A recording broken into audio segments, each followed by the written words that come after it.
السلام علیکم دوستوں، امید کرتے ہیں آپ سب خیریت سے ہوں گے۔ آج کی اس ویڈیو میں ہم بات کریں گے ورلڈ وار 2 کہ کس طرح اس جنگ عظیم میں لاکھوں لوگ مارے گئے۔ آخر کون اس جنگ کا ذمہ دار تھا؟ یہ بات ہے سن 1918 کی، جب پہلی جنگ عظیم میں جرمنی کا ساتھ دینے والی سلطنت عثمانیہ اور ہنگری کو شکست کا سامنا کرنا پڑا۔ ورلڈ وار 1 کے خاتمے پر جیتنے والے ممالک نے ہارے ہوئے ملکوں کے ٹکڑے ٹکڑے کر دیے اور اسے آپس میں بانٹ لیا۔ پہلی جنگ عظیم کے بعد کیے ہوئے معاہدے ہی دوسری جنگ عظیم کی وجہ تھے۔ ورلڈ وار 1 کے بعد جرمن عوام سخت غصے کی لہر میں تھی۔ وہ اپنی شکست کا بدلہ لینا چاہتے تھے۔ ورلڈ وار 2 کو گلوبل وار کے نام سے بھی جانتے ہیں۔ اس جنگ کو بہت بڑے لیول پر لڑا گیا، جس میں تمام بڑے ممالک شامل تھے۔ اس جنگ میں دنیا دو بڑے حصوں میں تقسیم تھی، بالکل ورلڈ وار 1 کی طرح۔ بس وہاں پر الائیڈ اور سینٹرل پاور کے درمیان جنگ تھی اور یہاں پر الائیڈ اور ایکسس پاور کے درمیان لڑی گئی۔ اس جنگ میں ہر ملک نے دوسرے کے خلاف اپنی پوری پاور سے لڑا۔ اس جنگ میں تقریباً 60 سے 80 ملین لوگ ایسے تھے جنہوں نے اپنی جان گنوا دی، جس میں 50 ملین لوگ سویلین تھے اور 25 ملین سولجرز تھے۔ دنیا میں اس سے پہلے اتنی بڑی تعداد میں لوگوں کی جان نہیں گئی تھی۔ اس جنگ کا آغاز جرمنی سے ہٹلر نے شروع کیا۔ ورلڈ وار 1 کے بعد جرمنی کی حالت بہت خراب تھی۔ یہ ایک ہارا ہوا اور ٹکڑوں میں بٹا ہوا ملک تھا، جس کے پاس الائیڈ پاورز کے حکم ماننے کے سوا کوئی چارہ نہیں تھا۔ وار نے جرمنی کی اکنامی کو بالکل تباہ و برباد کر کے رکھ دیا تھا اور اس ملک کو دوسرے ممالک کا حصہ بنا دیا تھا۔ وار کے بعد جرمنی کے پولیٹیکل، سوشل، اکنامیکل چینجز آئے۔ اس وار کے آخر میں کئی لوگ تو ہاسپٹلز میں وینٹیلیٹرز پر ہی مر گئے۔ جرمنی کے پاس اپنا ملک چلانے کے لیے نہ تو کوئی گورنمنٹ تھی اور نہ ہی پیسہ، جس کی وجہ سے جرمنی کی حالت دن بہ دن اور خراب ہوتی گئی۔ اور تو اور جرمنی کے ریسورسز بھی جیتے ہوئے ممالک نے آپس میں بانٹ لیے تھے۔ جیتے ہوئے ممالک نے جرمنی کے ساتھ طرح طرح کی ٹریٹیز سائن کی، جس میں اتنے سخت قانون تھے کہ کسی بھی ملک کو برباد کر سکتے تھے۔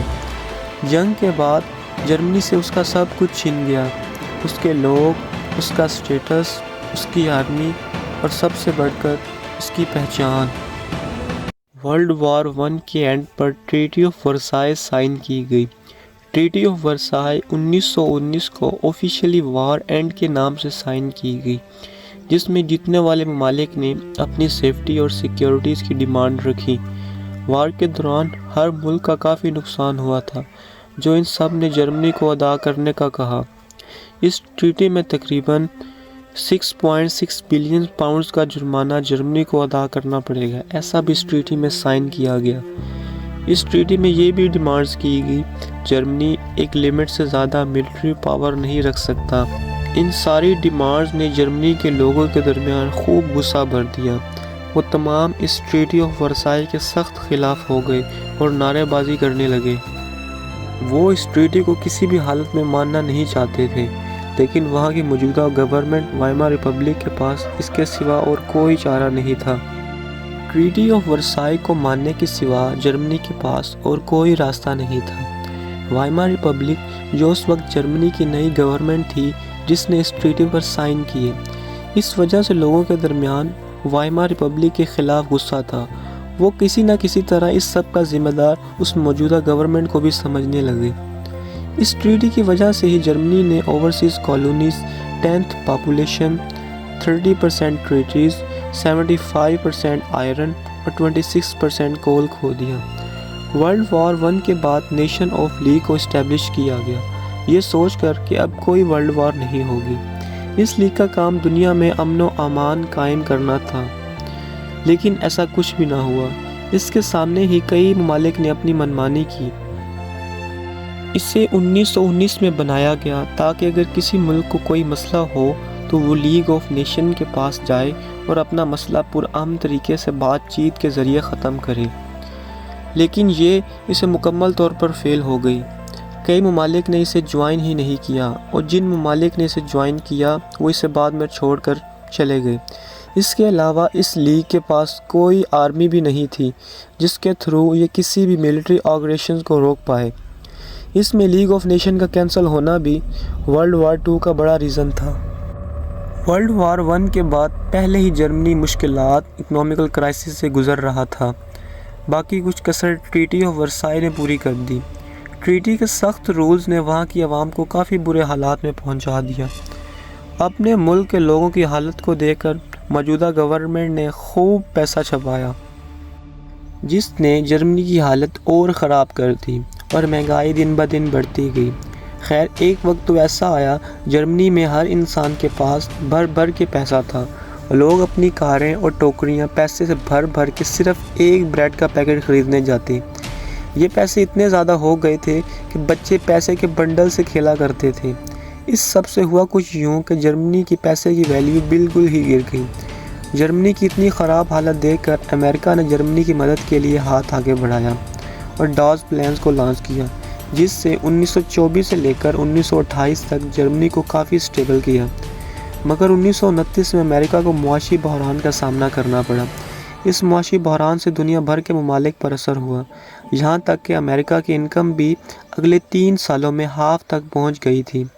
فیکٹریز بند ہونے لگی تھیں، ایکسپورٹس گرتے جا رہے تھے اور فارمرز کی حالت بھی خراب ہوتی جا رہی تھی۔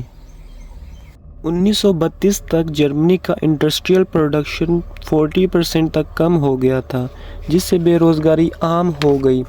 یہ بے روزگاری اتنی زیادہ تھی کہ 6 ملین سے زیادہ لوگ بے روزگار گھوم رہے تھے۔ لوگوں نے احتجاج کرنا شروع کر دیا، بڑے بڑے بینرز لے کر اینی ورک کے نعرے لگانے لگے۔ لوگوں کا گورنمنٹ پر یقین بھی ختم ہونے لگا تھا، ان کے خلاف نعرے لگانے لگے، لیکن موجودہ گورنمنٹ وائمار ریپبلک کے پاس بھی اس کا کوئی حل نہیں تھا، جس میں فائنلی انٹری ہوتی ہے ہٹلر کی، جو ان سب حالات کا فائدہ اٹھاتا ہے۔ ورلڈ وار 2 کا ذمہ دار ہٹلر تھا۔ اس بات کو سمجھنے کے لیے آپ کو پہلے یہ سمجھنا ہوگا کہ آخر سیدھے سادے خاندان کا لڑکا جو صرف پریسٹ اور آرٹسٹ بننا چاہتا تھا، اتنا بڑا ڈکٹیٹر کیسے بن گیا؟ آخر ہٹلر نے کیسے بنا سوچے سمجھے کروڑوں لوگوں کو موت کے گھاٹ اتار دیا؟ گریٹ ڈپریشن کے بعد جرمنی کی حالت بہت نازک تھی۔ ہٹلر اس موقع کا فائدہ اٹھایا اور اپنی پارٹی کو مقبول کرنے لگا۔ وہ بڑی بڑی ریلیز کرتا، لوگوں کو اکٹھا کرتا اور خوب نعرے بازی کرتا اور سب سے اہم سپیچز کرتا۔ ہٹلر کی آواز میں ایسا جادو تھا کہ وہ اپنی سپیچز کے ذریعے کسی بھی طرح کے لوگوں کو قائل کر سکتا تھا۔ اس نے اپنی سپیچز کے ذریعے جرمنی میں عوام کے بہت بڑے گروہ کو اپنا گرویدہ کر لیا۔ ہٹلر نے لوگوں سے وعدہ کیا وہ جرمنی کی قسمت کو بدل دے گا، وہ ٹریٹی آف ورسائے کو بھی نہیں مانے گا اور جرمنی کا بدلہ تمام ممالک سے لے گا جس نے اسے نقصان پہنچایا ہے۔ جرمنی کے لوگوں نے ہٹلر کی باتوں پر یقین کر لیا، جس کے بعد جرمنی میں الیکشن ہوئی، جس میں ہٹلر کی نازی پارٹی کو واضح اکثریت حاصل ہوئی اور وہ الیکشنز میں جیت گئی۔ ہٹلر کی پاپولیرٹی لوگوں میں اور بڑھنے لگی، وہ اس کے اور زیادہ دیوانے ہونے لگے، جسے 30 جنوری 1933 کو پریزیڈنٹ برگ نے ہٹلر کو جرمنی کا وزیر اعظم بنا دیا۔ اس کے وزیر اعظم بنتے ہی جرمنی ایک ڈکٹیٹر کنٹری بن گیا۔ ہٹلر کے ہاتھ میں پاور آتے ہی اس نے جرمنی کا پورا نقشہ بدل دیا۔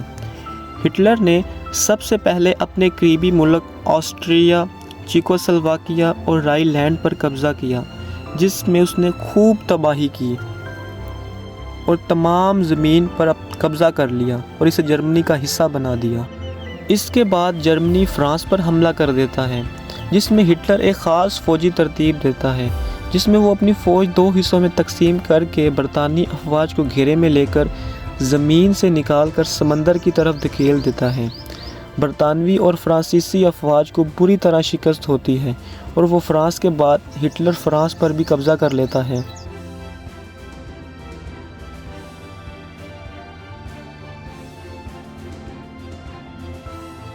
یہاں پر ہٹلر ایک اچھا کام یہ بھی کرتا ہے کہ وہ اپنے جنوب میں سب سے بڑی طاقت روس سے امن معاہدہ کر لیتا ہے۔